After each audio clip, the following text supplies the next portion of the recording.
Renungan Harian Katolik, Senin 16 Februari tahun 2026. Tanda kasih. Mengeluhlah Yesus dalam hatinya dan berkata, "Mengapa angkatan ini meminta tanda? Aku berkata kepadamu, sesungguhnya kepada angkatan ini sekali-kali tidak akan diberi tanda." Markus bab 8 ayat ke-12. Saudara-saudara, surat Yakobus dalam bacaan pertama mengajak kita melihat pencobaan sebagai kesempatan untuk membentuk iman yang teguh. Ketekunan dalam menghadapi cobaan akan menghasilkan kedewasaan rohani. Namun, agar kita dapat bertahan, kita butuh hikmat. Dan hikmat itu hanya dapat diperoleh bila kita rendah hati dan memintanya kepada Tuhan. Yakobus bab 1 ayat 1-11. Dalam hidup sehari-hari, ujian datang dalam berbagai bentuk: kekecewaan, kesulitan ekonomi, godaan untuk menyerah. Namun semuanya dapat menjadi jalan menuju pertumbuhan jika dijalani bersama Tuhan. Dalam bacaan Injil hari ini, Yesus menolak memberikan tanda kepada orang-orang Farisi karena hati mereka sebenarnya tidak mau percaya. Mereka hanya ingin bukti, bukan iman. Yesus tidak ingin kita hanya mencari mukjizat atau hal-hal sensasional, tetapi memiliki iman yang bersandar pada hubungan pribadi dengannya, dalam suka maupun duka.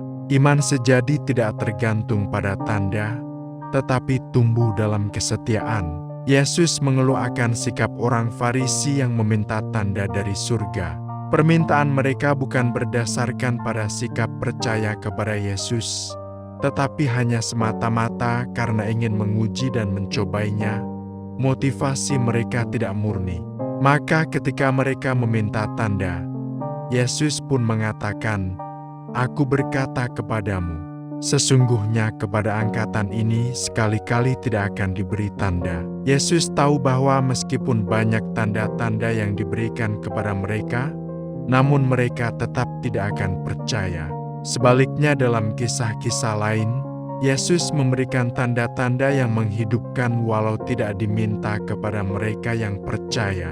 Marilah kita membangun suatu relasi yang dilandasi oleh semangat saling meneguhkan dan menghidupkan. Dengan demikian, kita pun akan mendapatkan banyak tanda yang melebihi perkiraan kita. Sejak dari zaman Yesus pun orang senantiasa disibukkan untuk mencari tanda. Orang Farisi ingin mencobai Yesus dengan meminta tanda. Yesus mengeluh dan tidak akan memberi tanda.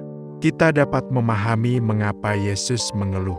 Karena memang telah banyak tanda kasih yang telah diperbuatnya, penyembuhan orang sakit, menghidupkan orang mati, memberi makan orang banyak, dan tetap tidak membuka mata mereka. Kehadiran Tuhan Yesus merupakan tanda kasih dari surga bagi manusia. Tanda kasih, yaitu orang buta melihat, orang lumpuh berjalan, orang tuli mendengar, orang kusta menjadi tahir, orang mati dibangkitkan. Namun, kembali lagi orang Farisi tidak percaya dan masih meminta tanda dari surga. Kepada mereka tidak akan diberi tanda lagi, dan Tuhan meninggalkan mereka. Dalam kehidupan ini banyak sekali tanda kasih dari Tuhan. Kita dapat membaca dan merenungkan sabda Tuhan juga merupakan tanda kasih dari Tuhan. Kita sehat dan kuat di saat sakit dan kesulitan juga merupakan tanda kasih dari Tuhan. Marilah kita bersyukur karena selalu merasakan kasih dari Allah, dan marilah kita juga berusaha untuk dapat menjadi tanda kasih Tuhan bagi sesama. Apa yang terjadi dalam kehidupan sehari-hari sering dibawa juga dalam perilaku iman. Banyak orang membutuhkan tanda-tanda untuk beriman, dibutuhkan tanda-tanda untuk berbuat baik, untuk beribadat, ataupun untuk hidup suci. Yesus mengoreksi sikap orang-orang Farisi yang untuk beriman pun menuntut tanda-tanda dari surga.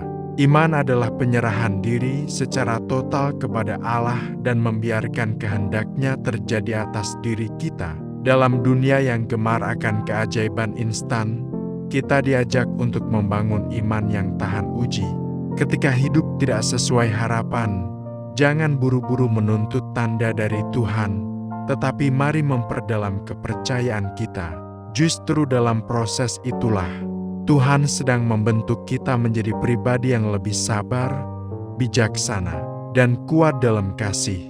Iman yang sejati juga harus tahan banting dan teruji, seperti emas yang dimurnikan dalam tanur api.